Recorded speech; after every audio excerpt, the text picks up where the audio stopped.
Hey everybody, welcome back to the Billy Club, the show where we take a look at the adventures of Marvel's Crimson Crusader and all of the most recent news that we can fit. I'm Nico, and you guys can find me on Twitter and Instagram at Nico Action. That's NICOACTION. And I'm Tori Sheehan. You can find me on Twitter at Tori_Sheehan and on Instagram at SMTori. That's Tori with an I, as well as finding the entire podcast on at the Billy Club Pod on all your socials. And man, I love what an exciting journey this show has taken us on already. I thought we were just going to do like issue by issue coverage of Daredevil, and then it kind of became like story by story coverage. And then that incredible round of news that came out of SDCC so inspired us to talk about a little bit more what was going on now. We got some great feedback on it, and we had such an amazing time doing it that it just felt more natural to start bringing in more of these news segments. And a little bit of news broke pretty recently. A number of Marvel Omnibus editions for 2023 were announced, and it got me thinking about how to collect Daredevil. Now, Tori, I know you're less of a physical copies gal and a little bit more of a digital copies lady. I wish I could be a physical copies gal, but unfortunately, my Bell library has not come in yet. So I'm digital to save my back on the commute. And in so many ways, we're really at a place where space is a premium. And when omnibus editions come out so quickly on the heels of a volume, it can seem impossible to know what the right deal is, whether it's to pick it up through individual issues because you just need to be so current, or if you can be just kind of current, you might want to do the trades, or maybe you're interested in the hardcovers. But one of the things that's definitely always been really clear to me as someone who grew up in comics is that when someone comes new to comics, it can feel kind of exclusionary to figure out where to start. And Tori, I know that was a huge thing for you early on with Daredevil. Oh, for sure. I recognize that there was like 40 years of history there. And like, unlike with Doctor Who, like I really kind of needed to know a lot of it.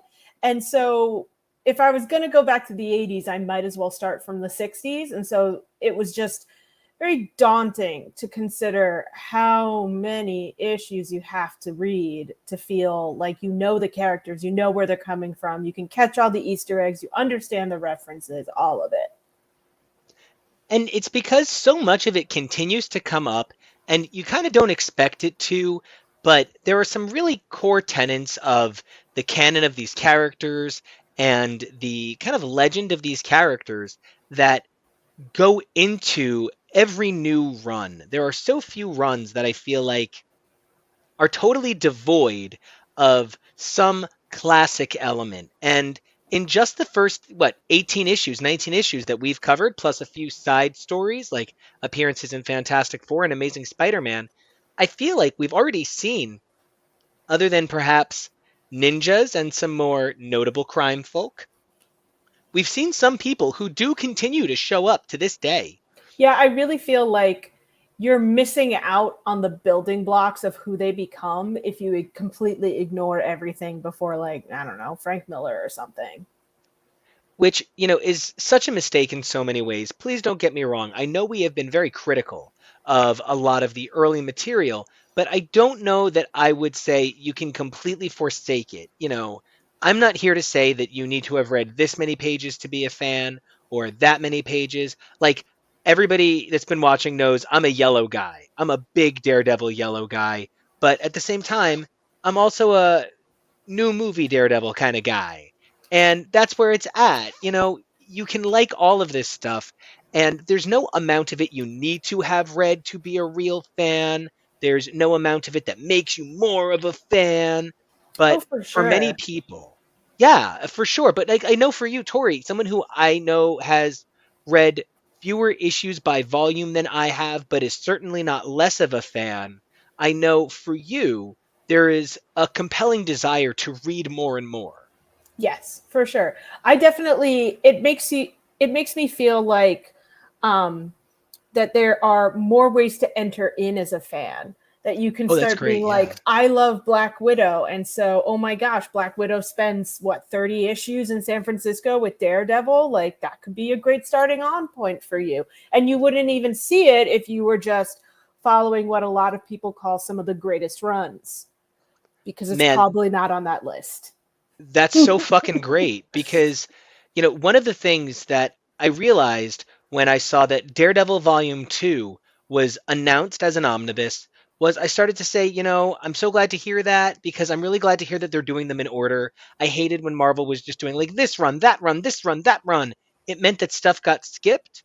But I mean, I've long been saying we need to go back and collect the Ann Nocenti run. Tori, I believe it's the last run you read in its totality in Mm-hmm. your read of Volume 1. It's such a necessary thing, and as we're going to find out today in our definitive guide to collecting Daredevil Omnibus editions, there is so little Ann Nocenti collected. Yeah, I'm a little disappointed in how few women writers get collected in the Marvel omnibuses and volumes. I think it's a disservice to some of the best stuff there is and the history of women who have contributed to their largesse. And so I mean, to cut out Ann Nocenti's run is a huge disservice, not just to the Daredevil as a whole, but in particular to Karen Page.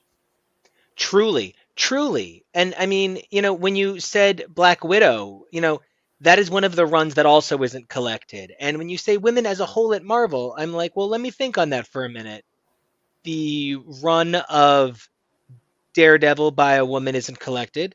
The run of New Mutants by a woman isn't collected. The run that is by a woman and man of New Mutants that connects to some other pretty significant runs, something called New Mutants Academy X and New X Men Academy X. That's also by a woman, not collected. The Wheezy Simonson era of X Factor is the only pinnacle 80s title of those X Men runs. So that's Uncanny X Men, that era of New Mutants, that era of Excalibur, those are all released. But the matching X Factor, written by a woman, Wheezy Simonson, who is a very much a contemporary of Ann Nocenti's, the two of them worked together quite a lot on a number of Marvel projects. It's just hard for me not to notice that whether by design or by unfortunate incidents of not paying close enough attention to what's being produced, we just don't have enough women omnibus editions currently available. Yeah, it's a real shame. And I think it's definitely something that should be one of those things where, like, if you're going to put out an entire, like, Marvel women's special edition of characters and women creators and all of this, you need to also pay the people to reprint their stuff and make it available. Every March we should be getting a new drop of several volumes or omnibus collections. And we're going to see a few of them. And that's something that I do appreciate that there's been some effort, but, effort's great. Let's see results. Yep. And we're going to be taking a look today at a pretty complete history of Daredevil Omnibus collecting. Now, this contains literally every key Daredevil or Elektra issue released and collected into Omnibus Edition, with one exception. The only thing I chose to omit here was Marvel the 1990s the Firsts, which was an omnibus collecting something like 50 number ones from the 90s, which is a cute idea and it's nice in concept, but the thing it doesn't do is collect an actual story at any point. It's a bunch of number ones. It's just shelf candy, and Mm-hmm. that would collect Elektra Root of Evil number one. Mm. So that's the only thing that is a significant Daredevil or Elektra story that's going to be missing from the list that you're going to see today. Now, our producer extraordinaire, our very own Karen Page, the one who is keeping, Daredevil over there running with this Nelson at full speed, Kevo did an incredible job putting together some amazing slides, helping us not just point out the covers and the titles of these, but also illustrating the Daredevil related contents. And I cannot wait to start this ride. Tori, you ready to fly blind with me? Let's go. Let's leap off that building. Let's do this. So, right away, the first volume is Daredevil Volume One. Now, these are not in order of release, but instead, they're in order of the issues contained within's canon. I just Hmm. wanted to organize it in a way that made sense linearly for Daredevil more than by release date. So Mm-hmm. many of these have been released literally four times. Like, Daredevil by Frank Miller is one of the most re-released omnibus editions in the history of Marvel, and for good reason. So we start things off with Daredevil Volume One. Now that's what we've been in this whole time. It runs the first 41 issues of Daredevil alongside the first annual, as well as the relevant Fantastic Four tie-in and content from a sort of humor mag from back in the day called Not Brand Ech. And it's, yeah, that's what it is. No shit. It's Oh. ridiculous. I sometimes worry that this being called just Daredevil #1 with this beautiful Alex Ross cover sometimes is too alluring. It This is not what I would want everybody to cut their Daredevil teeth on. Mm. So I don't know, but I do think the cover is really lovely. I've loved working out of this book with you for the last couple of months, Tori. I love the presentation of the letters pages, and with the exception of some material that you read to catch up early on, I know this was your first Daredevil. Yeah. Yeah. So for me, I watched the Netflix series, and then you talked me into going into the Mark Waid run. Yes. And I finished that while it was still sort of coming out. And then I was like, okay, let me start from the beginning. And you were like, why? And so we started here. And, you know, I had a lot of free time back then because I had a longer commute. And so I just sort of ate through these really quickly, which is Best way to do it. kind of the best way to do it. It's a little bit putting a little sugar on your medicine and like getting over it. But it definitely, it helped solidify what I think that a lot of the characters in the Netflix show and in Charlie Cox and all of them, where I feel like they read a lot of these early ones to get an idea of where these guys were coming from right when they start, when they bring on Karen Page, what it's like working with Foggy and Matt, like where is Matt coming from on all of this? So I feel like these are kind of important character notes to get a feel for. They're not perfect, but they're definitely worth it. And this is why we do the show. So It really is. And I love your romanticizing the stories. It's definitely a good vibe. It's a good vibe. I'm there for it. This was not even someone's like the third run I read. I mean, yeah, you're right. Someone's got to. someone's got to bring the joy. You know, I started on whatever trades I had. So it was like, well, it was the loose issues of Man Without Fear, and then it was the loose issues of Fall from Grace, which I know is like so reviled, but I read it as a kid. And then I think I read like the Kevin Smith run, so Daredevil 1 through 8, and I read a lot of stuff. And by the time I got to these issues, I sometimes felt like they didn't understand my hero Daredevil. Oh, So they don't. Not yet. no. And so it's why it's really funny that the Best Marvel Stories by Stan Lee Omnibus contains issue 7, which is the one where he's going to get his vision back and he's in the castle. And yeah, it's that one with the doctor, and it's not the No, best story. it's not the best story. But I mean, we come back to that theme so many times. And each So many time we do it times. a little better and a little better. And people like look at it for the real metaphor that it is, as opposed to just like a kind of thing with his eyesight. Will he, won't he get his eyesight back? Tune in next week. I love that he has a will he or won't he with his eyes.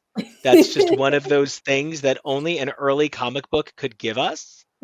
But, one of the things that I really love about this volume is that it contains a story from both Daredevil Volume 1 and Daredevil Volume 2. Now, that clearly wasn't done on purpose. The Best Marvel Stories by Stan Lee was released before Daredevil Volume 1 came out, I believe. So it was definitely before even the inkling of Volume 2 was on the schedule. Volume 2 was just so recently released that we don't even have a cover for it. So here I've included the cover for 74, which is Daredevil saying, "Foggy, you have to help me. The whole city's gone blind." And Foggy saying, "What? I can't see anything." Well, I'm glad that my point was correct. Yep, you can find it anywhere. And, this one's going to be coming out. It's why we're doing this episode. We're here to celebrate that Daredevil, thanks to the refreshed interest from the now Disney Plus TV show. Look at our boy hopping networks. He's a regular Family Matters. I think it's going to be really interesting seeing a bunch of stories that I've never seen presented in big glossy page format. I'm hoping they keep in the letters pages. I don't know about you. We have to have content. We have to have content. We need it. I am a little concerned with the drop off in page count. A number of the recently released omnibus editions feel like they're coming in a little bit short on page count. Things had always been pretty much like 1,000 pages for $100. 1,200 pages ran you about $125, and they were always really good about making shorter omnibus editions a little bit less expensive. But it does seem with this round we're looking at what is probably going to be a round of omnibus editions at 750 pages at a cost of $100 a piece, which is not the direction I would like the cost to trend. But if I'm going to be realistic and honest, we're in a paper shortage, there's shipping problems, we do need to start paying those creators. And if I'm not getting a dollar per 10 cents per page, it's not a Kinko's. I guess I need to be able to live with that because cost of quality increases exist. Yeah, for sure, for sure. So uh, I don't know enough about like buying all these omnibuses, but to me, like 750 pages is a lot of stuff to get for It's a sure. comic book to read as well. Like, Yeah.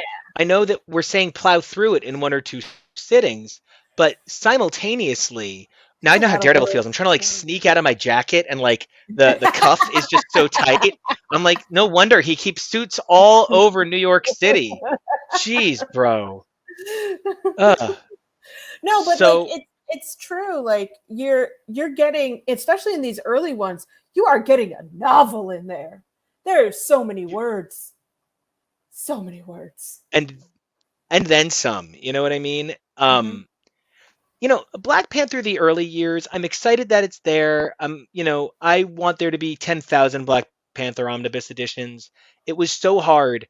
Number one, it was so hard growing up and being like, no, no, but guys, I understand that everybody's like, no, Captain America's the strongest and shit. And he is, because I'm a big Cap guy, but like, like Black Panther is smarter than Reed Richards and like more magical than like most people. And like it was so hard to get people to know the greatness of Black Panther that I was lucky enough to have grown up like indoctrinated into, having grown up reading so many amazing stories featuring the character. But the world at large didn't really understand the character, and it really was not meant to be on the backs of the Black community Hmm. to build this character's legacy when unfortunately Black voices had so little opportunity to help shape those great stories. So these omnibus editions, I think they're really terrific. I think my only question is there really 3 issues of Daredevil that are so Black Panther centric and so Black Panther significant that you would go out of your way to include them in a Black Panther volume? I literally am drawing a blank on what their plots are. Yeah, I know they've met, and I think there's What like a fight on what a scaffolding. right, because it's Black Panther in New York, right? This isn't Matt Right, taking a trip to Wakanda. right. So When we get to issues 52, 69, and annual number 4, which that's a pretty huge spread of time to be saying is all the early years. I don't yeah. know. I'm going to be really keen to pay attention to, are these really Black Panther stories, or are these stories in which Black Panther appeared and Marvel was doing their best to really fill out that omnibus at the price point, which might even prove why 750 pages isn't such a bad deal either. True. True. Because then you're not, going through all of these being like, I gotta look at this for 45 pages. So Exactly. It's of note that Iron Man 35 and the first few pages of 36 tie into Daredevil Volume 2 and will be collected in Daredevil Volume 2. Now, this is the last numbered Daredevil volume on the list, but we still have a number of amazing titles. Of course, this does mean if we get Daredevil Volume 3, it's gonna be the Black Widow years, and like it'll probably be the whole era. It'll probably be like the whole thing, and like I'm like getting sweaty over here, and I'm so excited to take a look at the next round of omnibus editions. Yeah. So we're gonna flip the slide, and speaking of the amazing Black Widow, we are Mm. looking at a huge number of issues that are all about the Black Widow. This whole slide is pretty much dedicated to Daredevil's time with Natasha Romanoff, who, you know, like I get made fun of on the partner show for this, X's for Podcast, because I'll start talking about how much I love Natasha and start to cry a little bit. And I'm like, you guys never read her in Daredevil, so you don't understand. You don't know. You You weren't don't a know about woman in the Ivan. 70s. You don't know what Ivan's Yeah. like. Ivan. Oh, Ivan. So we have a number of beautiful editions. We have Black Widow Strikes, which collects a number of Black Widow stories. We have Avengers Volume 4 collecting Daredevil 99 because it's part of a 3-issue crossover. We have Thanos Wars The Infinity Origins, which features Daredevil 105 for having an early appearance of something in the Infinity Saga. I think it actually is Thanos himself, but yikes. And then we have Women of Marvel celebrating 7 decades, and it has a full arc of Daredevil focused on Black Widow. I love that. I love that. She does. It was so interesting when you were like, "Oh, Black Widow's coming," and I was like, "Why? Because she's the best Why?" in this book. She And you is so basically, good at Daredevil. I know, but the reason why is because like she's just everyone's girlfriend at some point, and she just got off the Unfortunately. Iron Man girlfriend, and she decided to pick up a lawyer instead in California. Oh, but she's such a badass in Daredevil. I Oh my know she's God, a lot she's of fun, such and a the two of them badass. together are so great. And I think it's So hot. also, I mean, do we think that the way that Black Widow and Daredevil work together might have been a prototype for the Elektra iconography?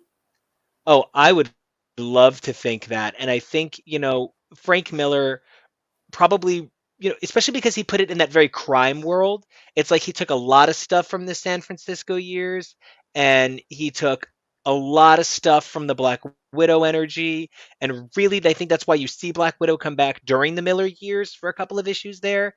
I really think that's a great read, especially down to the idea that she's more physical than him.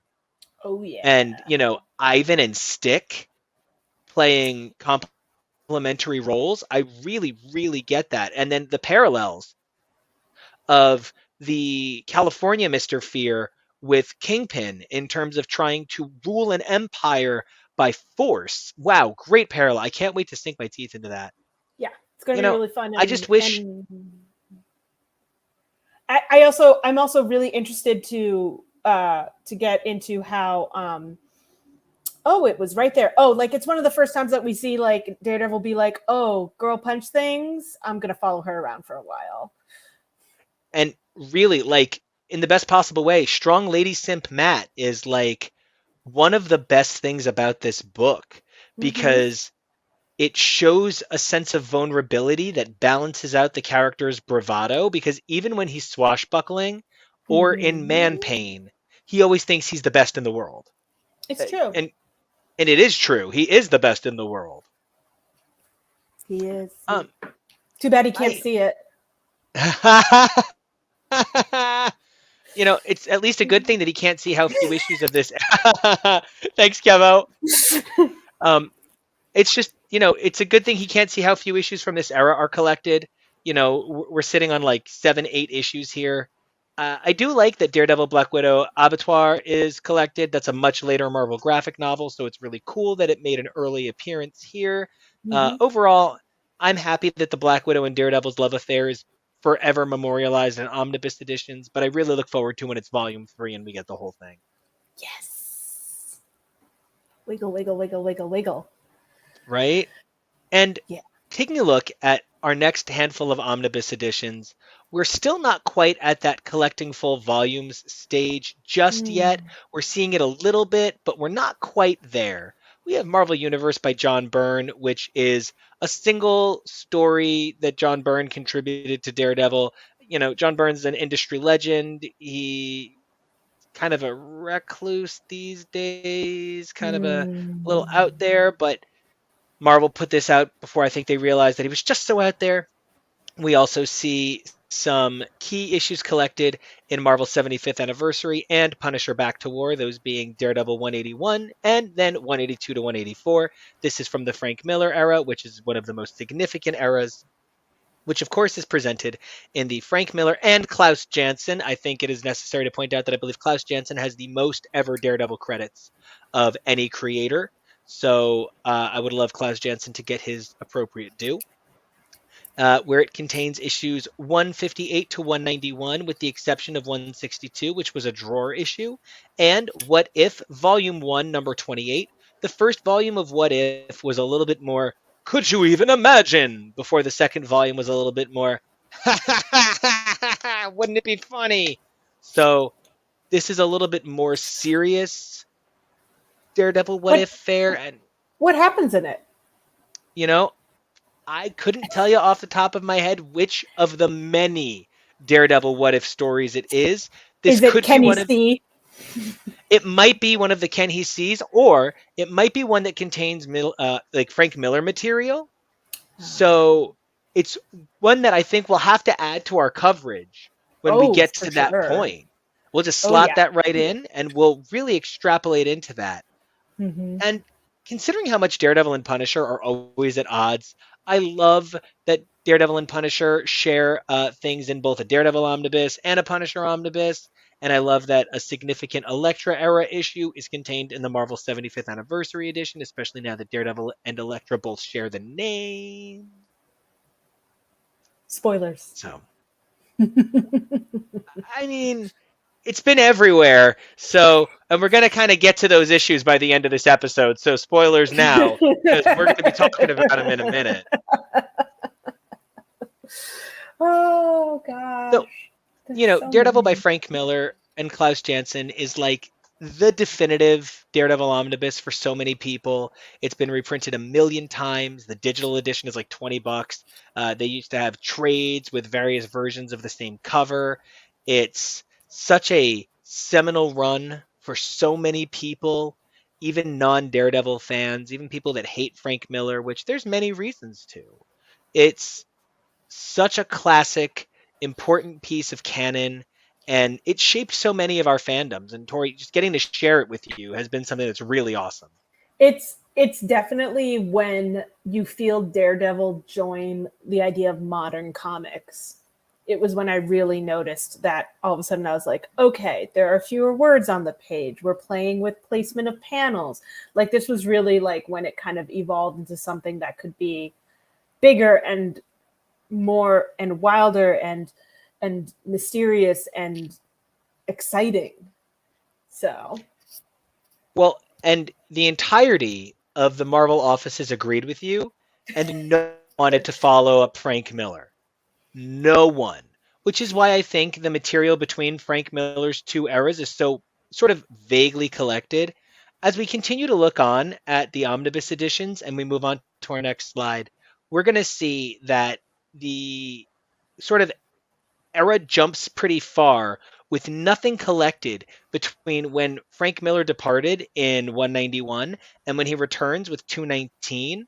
And then even after that, we're going to take a quick detour into Elektra, but then things get pretty spotty as you look at the later appearances of the mutants.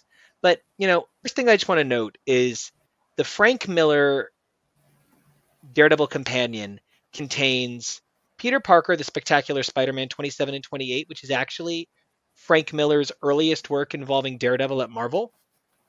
So it gets a little inclusion there, even though it has nothing to do with shit all. Mm-hmm. Then it contains 219 Badlands, which is like my favorite single issue of Daredevil ever. Mm-hmm. And then 226 through 233, which is Born Again, which is my favorite single comic book arc ever in the history of comics. I was born while it was coming out, so it was born again, and I was born in the first place. And so, I was also born the day that Janet Jackson's Control was released. So I just feel like there's a lot of good synergy around my birth. Yes. Feeling that good Aquarius energy. Oh, yeah. Feeling it all over. And, this book kind of feels all over because this book also includes Daredevil, the Man Without Fear, numbers 1 through 5, which was the 1993 seminal miniseries by Frank Miller and John Romita Jr., which would see the origin of Daredevil reimagined to include Stick, Elektra, a one-panel appearance of Typhoid Mary, and a number of other really key things like, oh, I don't know, the Kingpin. So it's really exciting that Daredevil Man Without Fear 1 through 5 is collected here. Admittedly, I am not a big fan of Marvel graphic novel Daredevil Love and War. It is the third piece of the Miller 86 triptych, which is Born Again, Elektra Assassin, and Love and War. And it's sort of like all about the Kingpin in a way that's really ugly and doesn't really work. We will, of course, cover it because it is canon, but it is definitely the weakest moment in the entirety of the Miller Daredevil Elektra oeuvre. I remember liking it. I think I remember you liking it as well. And a couple of months ago on Proper X's for Podcast, I was lucky enough to have an opportunity to deep investigate Elektra Lives Again by Frank Miller and Lynn Varley. And we looked at it because we were taking a look at Elektra the Woman Without Fear stories that were being released during the recent, basically, spring of Elektra, where Elektra had 10 books coming out, not just because it was Devil's Reign, but because it was also Elektra 100 and Elektra Black, White, and Blood 1 through 4. It was a really good time to be an Elektra fan this spring. And I couldn't help but notice the dramatic volumes of symbolism that drew comparisons from Daredevil the Man Without Fear to Elektra the Woman Without Fear to, well, Daredevil the Woman Without Fear, to Elektra Lives Again Daredevil, the epic story where they, show peen. So it's like a big deal. And one of the things I remember thinking when TK and I were talking was he's oddly positive on Love and War. And I was like, I get it. Whatever, it's his own. But it's definitely a low point for me, despite loving the art.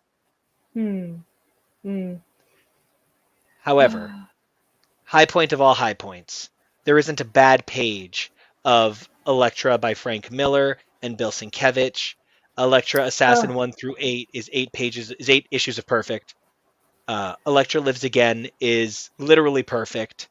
Bizarre Adventures 28 is great. What If 35 is What If Elektra lived. That one I do remember. Um, just every page of that hardcover is fucking fantastic. I love the Bill Sienkiewicz art. I literally I wish there was a print that I could get of her going onto the plane with the guy's plane ticket in her back pocket. Like it's just stunning. How is this not a print that I can buy a million times over? I mean, you can buy the one of her standing with the swords. You can buy the one of her standing on top of the machine gun. You can buy so many of them. I want her flipping him off with with his plane ticket. That's all I want. I'm a simple lady. Mr. Sienkiewicz, since we know you're listening. My address is. Well, we also get through the eventual Ann Nocenti connection, right? Because Ann Nocenti is really good in with the X office. She was an editor over there. She's friends with everybody. We get a lot of tie-ins to whatever Chris Claremont is doing, and not like in a negative way. Daredevil, after Frank Miller, wasn't the powerhouse seller that Uncanny X-Men was. So everything had to play along in Secret Wars 2. Nothing had a choice. Jim Shooter. What else can I say? Just dude was, when he had a vision, he did. Everyone was going to do his fucking vision. Mm-hmm.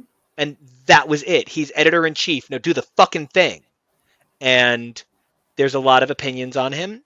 But, everybody had to play during Secret Wars 2, even if it didn't make any sense. Yeah.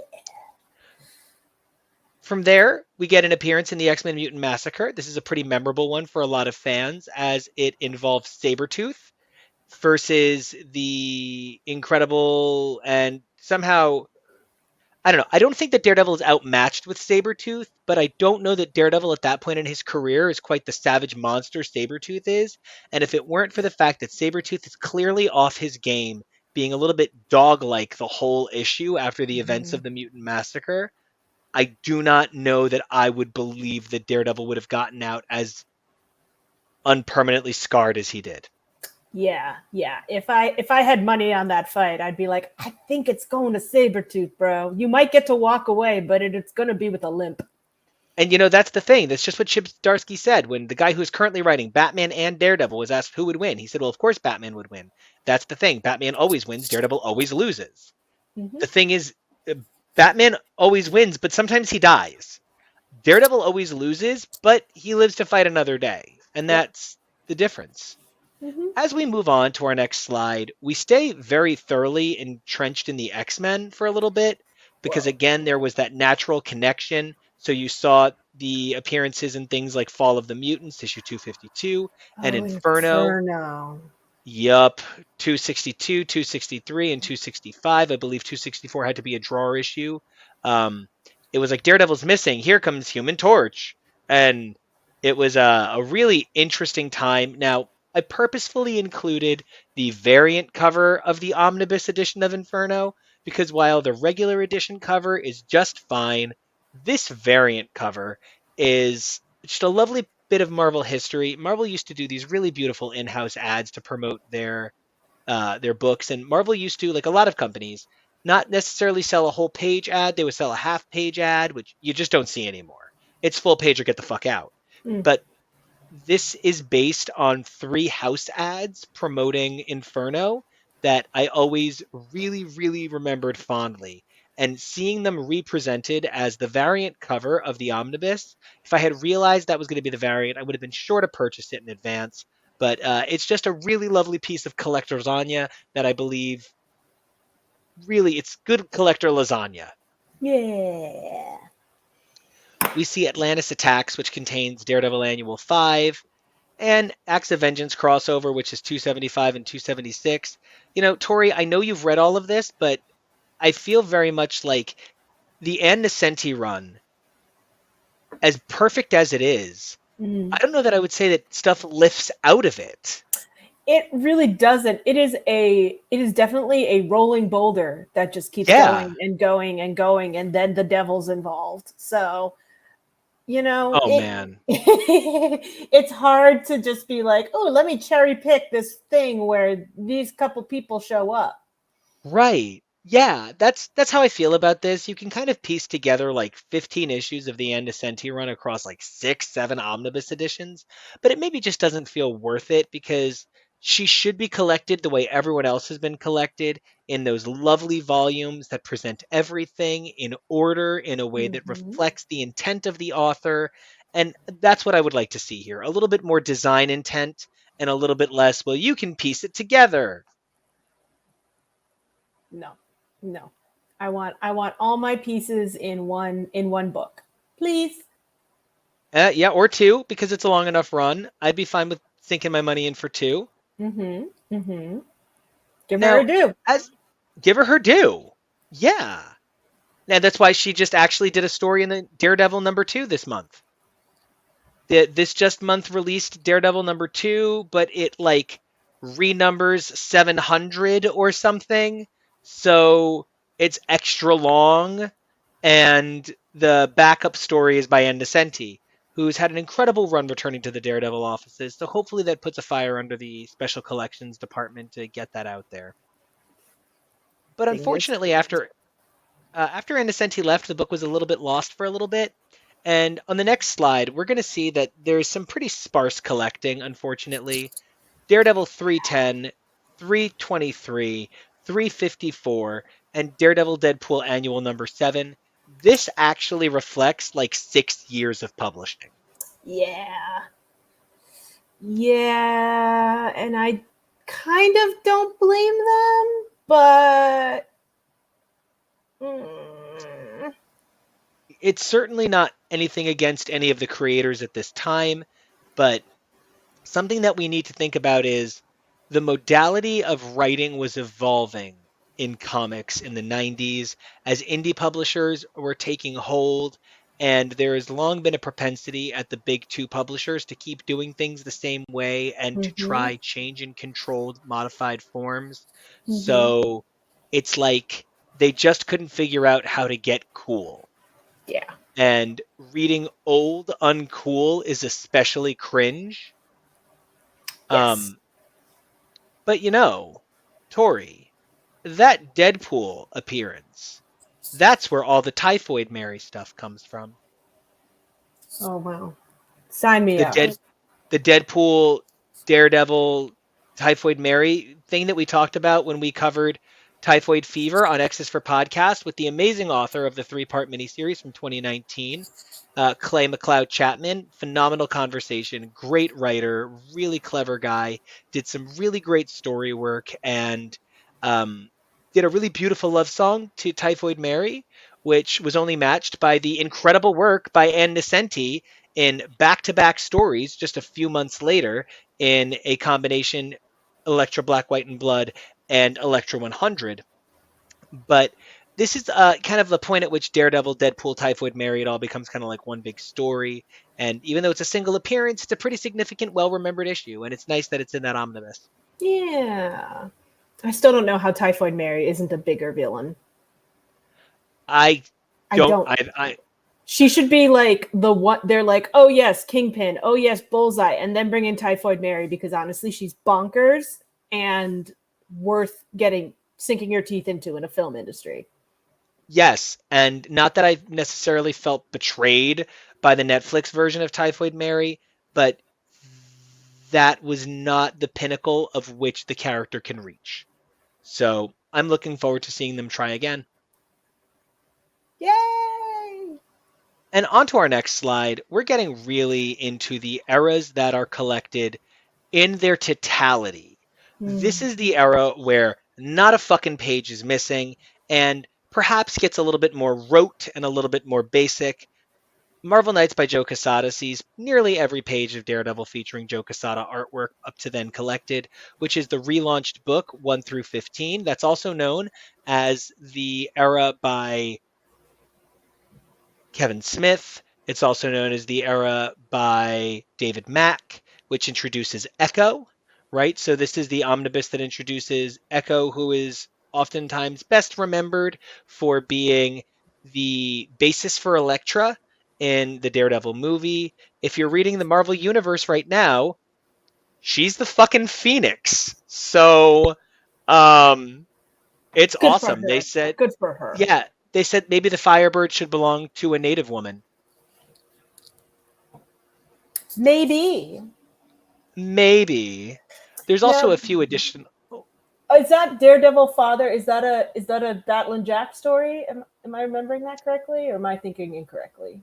No, it's a special miniseries that focuses a lot on Daredevil's relationship with his dad. It's not to be confused with Daredevil Father 1 through 4, but it's a similar vibe. Joe Quesada wrote it after he lost his father, so it's a very personal work.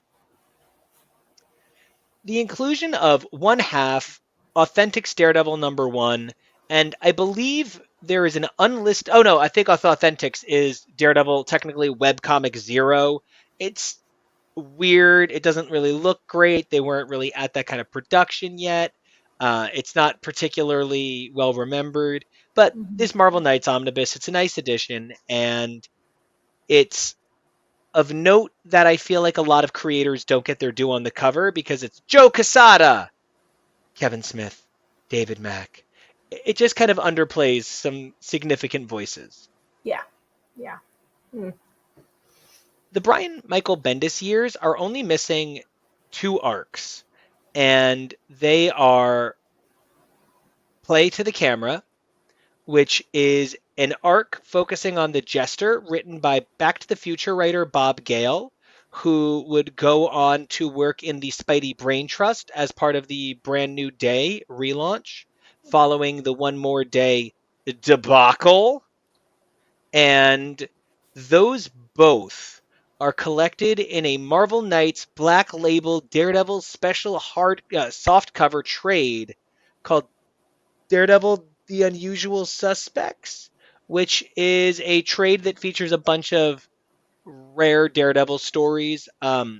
Neither one is really important to the main narrative. I'm sorry, issues 51 to 55 are Echo Quest. It's where Echo goes on a vision quest.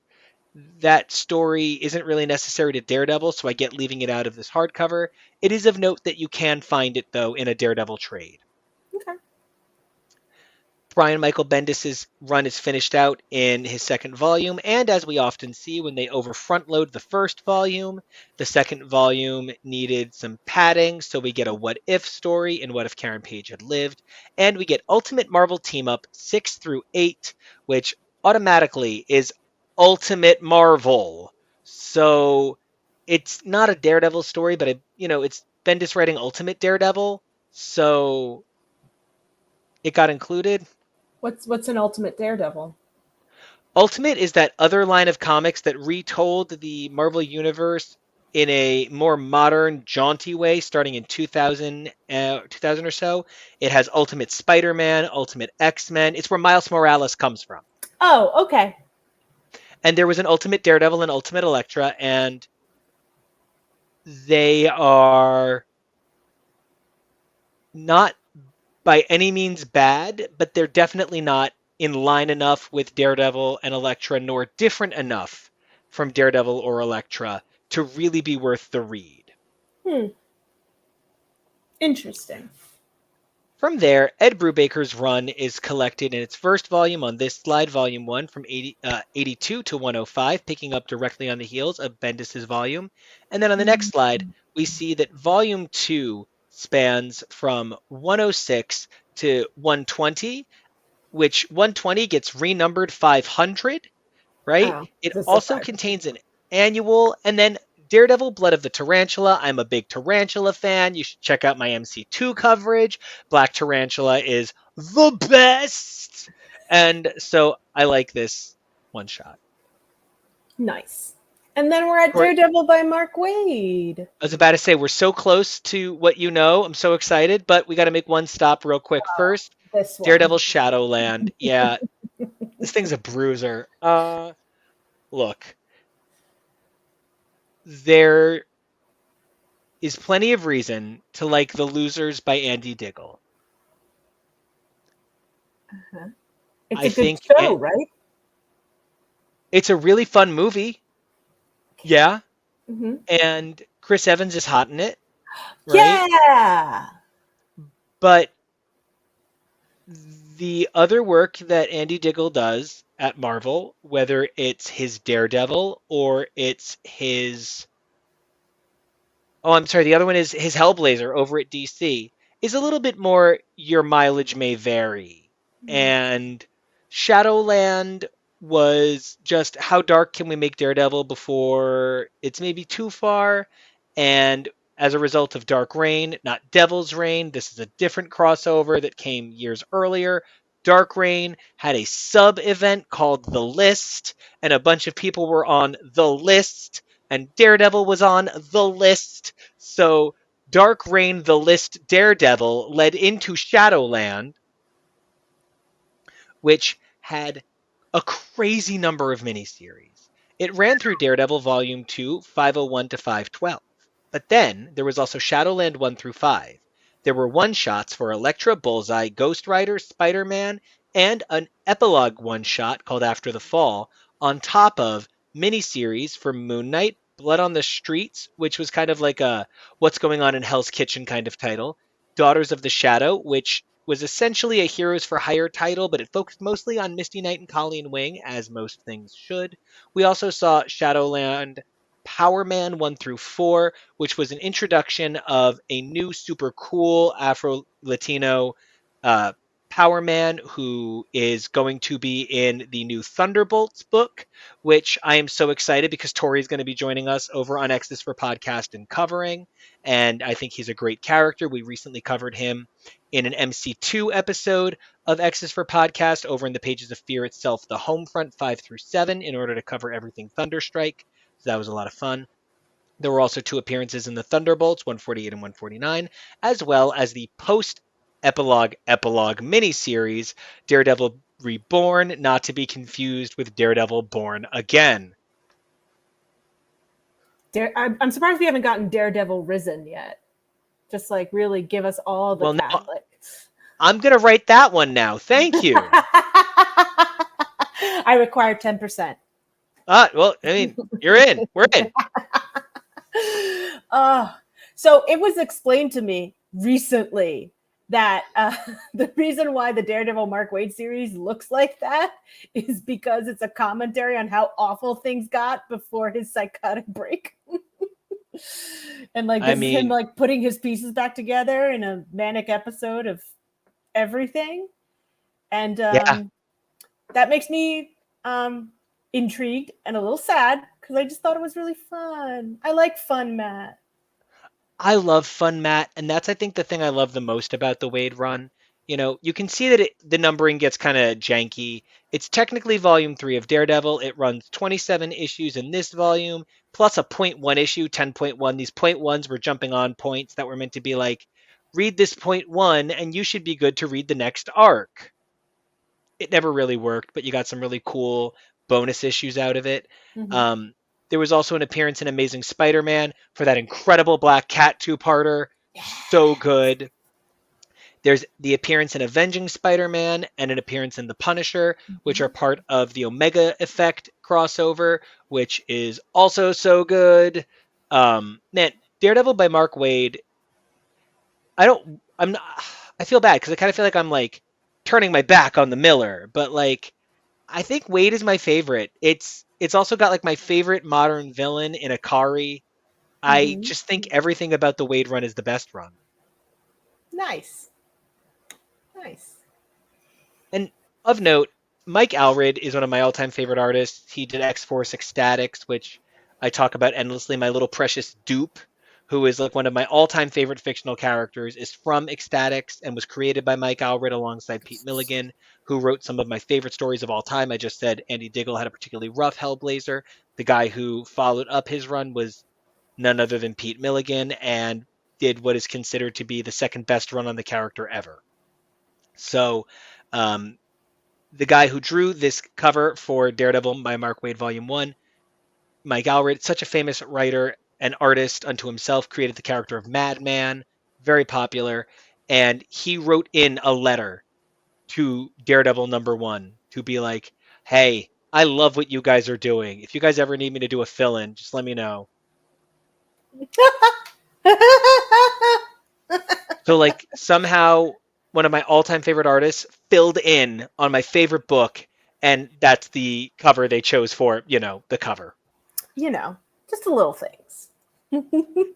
So as we move through the Mark Waid run onto the next slide, Mark Waid has a second volume, but being a really cool guy and knowing that it's all about the collaborative process, he Mm-hmm. includes Chris Samney, who does the majority of the art for this second volume, which sees issues 28 to 36, as well as the Indestructible Hulk 9 and 10, and the follow-up volume in its entirety, Daredevil Volume 4, 1 through 18, but this is where stuff gets really stupid. The numbering on this book is like technically point 0.1, 1, 1.50, 2, 3 through 15, 15.1, 16 through 18. Oof. I just check out. See, this is why you get caught up in numbering and I just get caught up on did it come out the one after because I'll read it. Like I can't get caught in numbering. I can't do it. I don't blame you because it sucks. Yeah. It just sucks. Ugh. And speaking of number suck, and fuck you, number suck, Oh my god. the Daredevil by Charles Soule Omnibus renumbers again, so we get our third #1 in 5 years. Way too many. Daredevil Volume 5 goes 1 to 28, and then renumbers for the Marvel Legacy Effect, which was every book at Marvel had to take on a legacy number to celebrate how many years the company had been around. And it jumps at 595, which is just like such a counterintuitive number. Felt like nothing to celebrate. But then I guess it's not a gimmick. But then, of course, it had jumped in time to reach 600. So we then get an annual on top of issues 601 to 612, plus the events of Daredevil Punisher 7th Circle 1 through 4, which was a miniseries event combining the two characters, and the material that introduces Daredevil's sidekick he has through the bulk of this run, in all new, all different point one. Like many people trying to make a major change to Daredevil out of nowhere, the sidekick is written out, and wouldn't you know, the new volume, Daredevil Volume 6, goes back to focusing on the Mark Waid characters. Well, I can't wait to meet that sidekick. And He's great. He's genuinely great. oh, it's not Darla from the little skate gang. Oh, I wish. No. Blind Spot Oh is an dear. interesting character. Oh dear. We gotta But, up our superhero naming. well, and I'll say that for all the silly punnage of it, it is written by a lawyer, so it's the same lawyer that wrote She-Hulk that a lot of this TV show is based on. While I am not the biggest Charles Soule fan, his command of law is admirable, exemplary, and professional, which is more than you can say about most of the writers on Daredevil historically. That's fair. That's fair. And I love the court stuff. I love when Matt lawyers up. So Well, then you're not going to love the appearances from King in Black. King in Black is not the worst crossover Marvel ever did, but it is everyone. It's not. It's really not. That truly belongs to Axis. But King in Black sees everybody get nullified. KNULLIFIED. Null, the dark god of the symbiotes. And oh. if you saw Thor, Gore's sword is made from part of Null. And all things dark in the universe, anything evil or shadow dark, as opposed to, you know, all forms of the color black. You know, it's not like he controls color spectrum, he controls darkness. They all come from Null, and many characters throughout the Marvel Universe get nullified, including Matt, leaving Elektra to be the sane one of the two. Does she do a good job?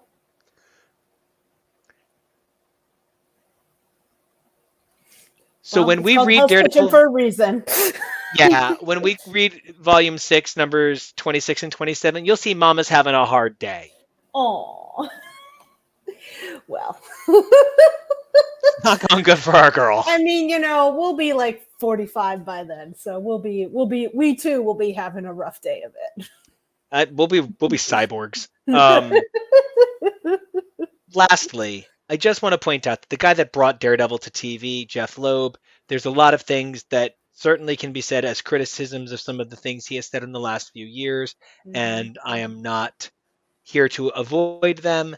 I am only saying that if you are looking to read part of the Colors series, written in part but exquisitely drawn by Tim Sale, a brilliant artist and an unforgettable once-in-a-lifetime talent who the world will literally never recover from the loss of, a one-of-a-kind true visionary of spirit, of story, of strength, just an artist unlike any other in so many ways. You know, Jeff Loeb definitely said some things he needs to answer for, but his goodbye to Tim Sale was beautiful. And Daredevil Yellow stands out as 6 issues that if you don't want to read all this 60s shit, if you don't want to read anything before Miller, you can just read Daredevil Yellow and have a vague idea of what you need to know. Yeah, for sure. Although now I'm very interested in these other color titles and will be looking at them maybe myself. They're good. Daredevil Yellow is inarguably the best of the 3. And it just is, like, kind of by critical agreement, there's nothing particularly wrong with Captain America White. It is literally a decade plus later. And it comes out kind of in pieces. And like the issue 0 for it came out like months before the title itself. And it's kind of a mess, but I do recommend reading them. They're great ways to understand the 1960s iterations of these characters. Okay. Cool. Tori, I don't ever want to look at a fucking omnibus ever again for the rest of my fucking life. Oh no, but you have a whole bookshelf full of them. I have all of these books, Tori. I have all of them. Now, if you had to pick one omnibus of Daredevil that has Daredevil in it to take onto your desert island, which is it? Elektra. Yeah. Yeah, it would be the Elektra assassin. Elektra lives again. It has such a great balance of the two in those two volumes. If not that, then the Born Again volume, the companion, Mm-hmm. because like I couldn't bring one Waid or the other, but I could make a life decision to I can't Sophie's choice between a volume 1 and 2, but if I just pick a kid from a different marriage, I can live with it.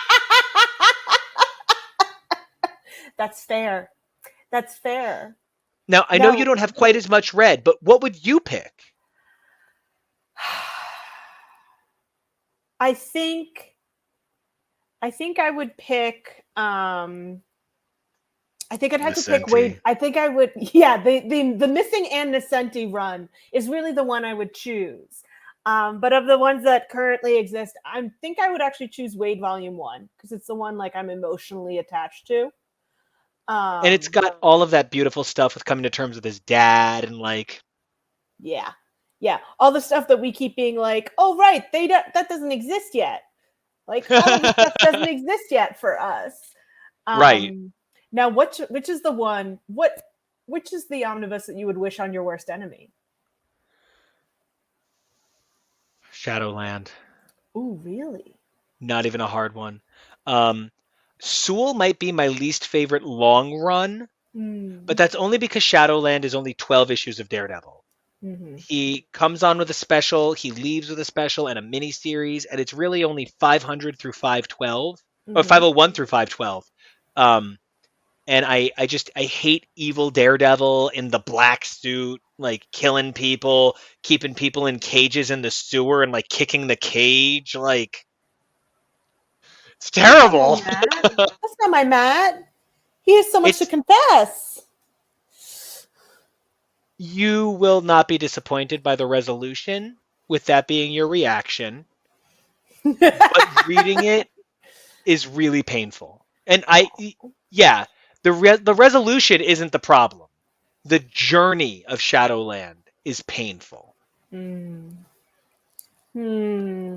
Hmm. Well, I look forward to learning about that when I'm 45 and grumpy. Yeah, well, good time to be grumpy when you got to read something that you're not crazy about.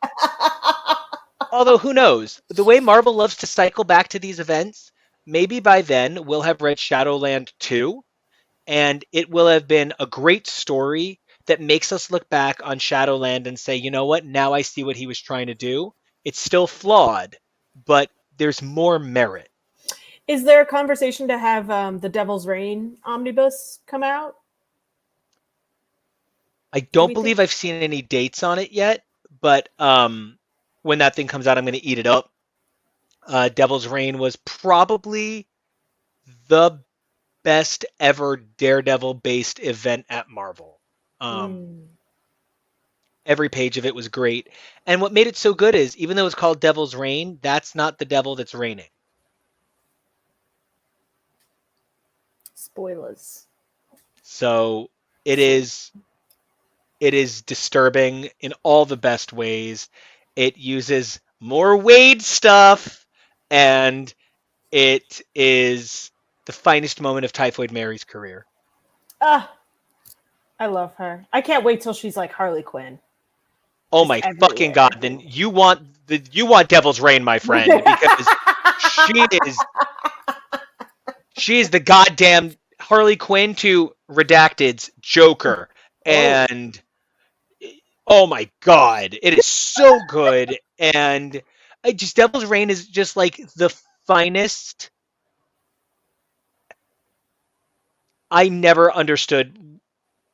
I could not believe that they were doing that Mike Murdock again. Like when they did that Mike Murdock thing, I couldn't believe it. I was in shock, and I thought it was like as I'm reading that they did it, I'm like, this is going to be the worst thing I've ever read in my life.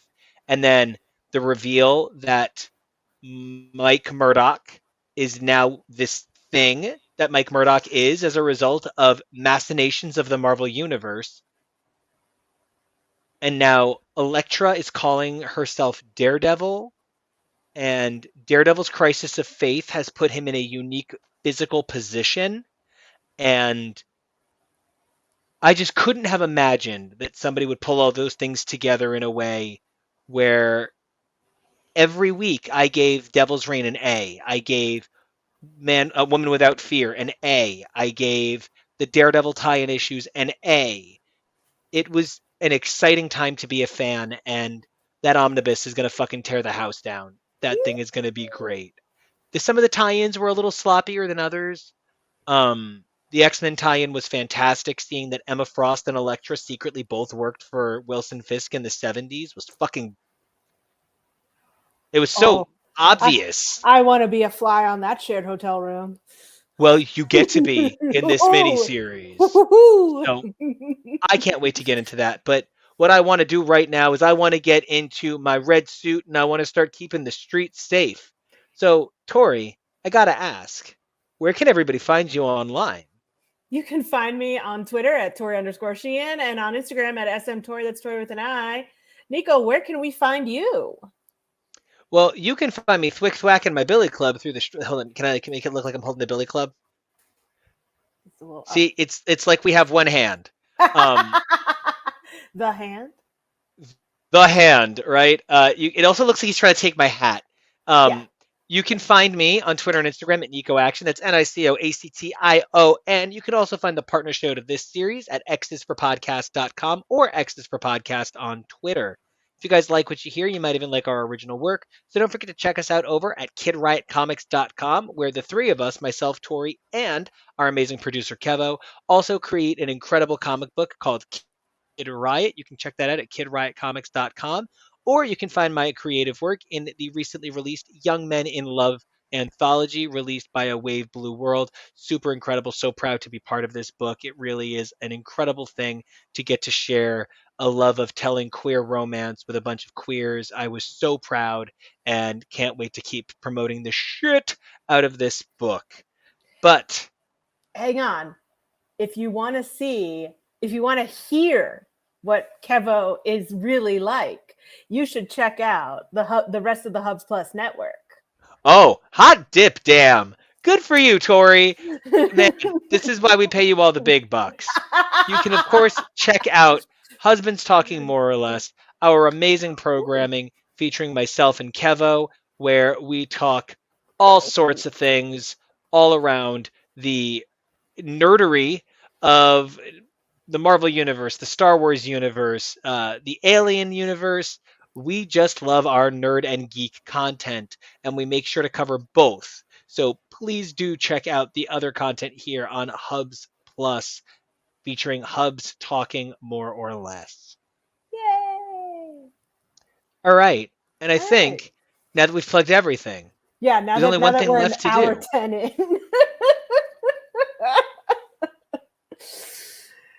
And the one thing left to do is, of course, Tori. Stay fearless. Stay fearless. Yes! Yeah. We're like, And I played it so cool as soon as we got it right. We're professionals.